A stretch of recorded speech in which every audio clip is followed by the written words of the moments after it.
जैसा कि last episode में हमने देखा कि स्मॉग ने ज़ाओफिंग को अपना स्टूडेंट बना लिया था, लेकिन इसी के साथ में ज़ाओफिंग का पूरा गांव तबाह हो चुका था, जिसमें कि ज़ाओफिंग के माता पिता की भी डेथ हो गई थी, जिसे देखकर कि ज़ाओफिंग और जिंजू दोनों रोने लगे थे और तभी उनके पास एक आदमी आ गया था। एपिसोड की शुरुआत में हमें दिखाया जाता है कि वही आदमी उन दोनों को कहीं पर लेकर जा रहा था। उस आदमी का नाम मास्टर इकाई था। मास्टर इकाई उन दोनों से कहता है कि मैंने तुम्हारे गाँव की हालत देखी, वहाँ पर सभी लोग मर चुके थे और सारा गांव तबाह हो चुका था। हमें भी नहीं पता ये सब कैसे हुआ, इसी के लिए हमारे मास्टर ने तुम दोनों को यहाँ पर बुलाया है।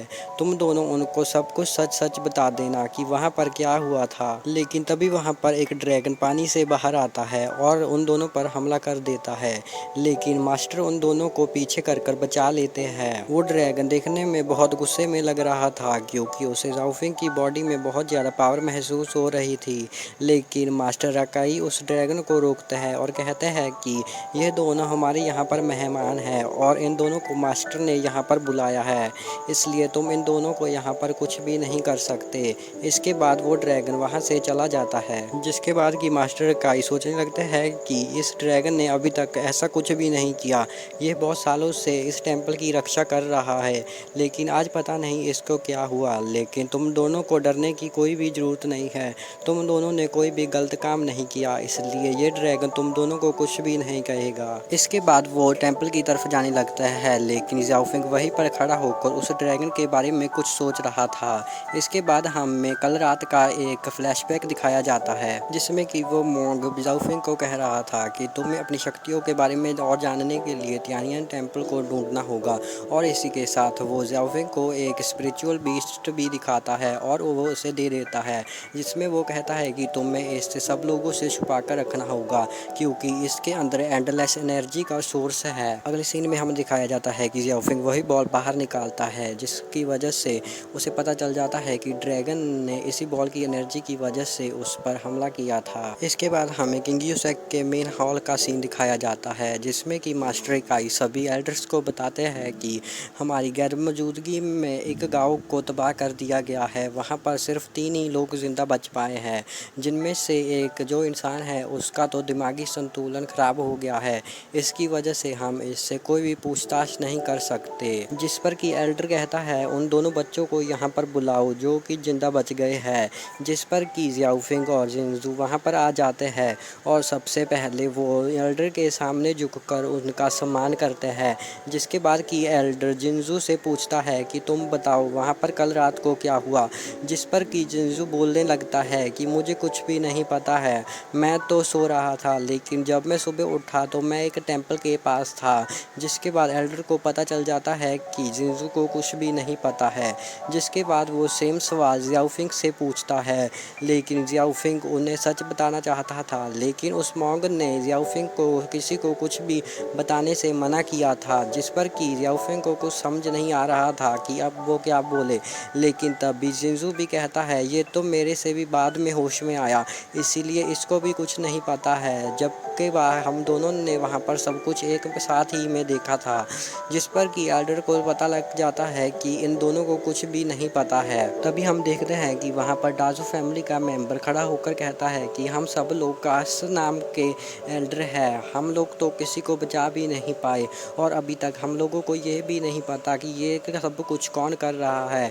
हमने धीरे धीरे कर अपने सारे गाँव को तबाह करवा दिया है, लेकिन अब तक हमारे हाथ कुछ भी नहीं लगा है। जिस पर कि वहाँ के एल्डर कहते हैं कि हमें जल्दी से जल्दी उसको पकड़ना होगा जो कि इन सभी गाँव को तबाह कर रहा है, लेकिन उससे पहले हम इन दोनों बच्चों के बारे में सोचना होगा, क्योंकि इन दोनों बच्चों की फैमिली में से कोई भी जिंदा नहीं बच पाया है। तभी ड्रैगन फैमिली का एल्डर खड़ा होता है और कहता है कि जिंजू को आप हमारे हवाले कर दीजिए, हम उसका बहुत अच्छे से ख्याल रखेंगे और ज़ाओफिंग को हम डाउजी फैमिली के हवाले कर सकते हैं। मुझे यकीन है कि वो इसका बहुत अच्छे से ख्याल रखेगी।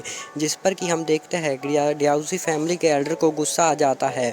वो कहता है कि तुम अच्छे स्टूडेंट को अपने पास रख रहे हो और जो कमज़ोर है उसे हमारे हवाले कर रहे हो। लेकिन तभी एल्डर कहता है कि यही सही रहेगा, तुम दोनों फैमिलीज़ को इन दोनों बच्चों का ख्याल रखना होगा। जिसके बाद कि डाउजी फैमिली को भी इस बात को मानना पड़ता है। जिसके बाद हमें दिखाया जाता है कि जिंजू और ज़ाओफिंग बाहर बैठकर बातें कर रहे रहे थे और तब भी मास्टर वहाँ पर उनको अपना फैसला बताते हैं, जिसे सुनकर कि वो दोनों इमोशनल हो जाते हैं क्योंकि वो दोनों अलग अलग नहीं रहना चाहते थे, लेकिन वो दोनों कुछ कर भी नहीं सकते थे।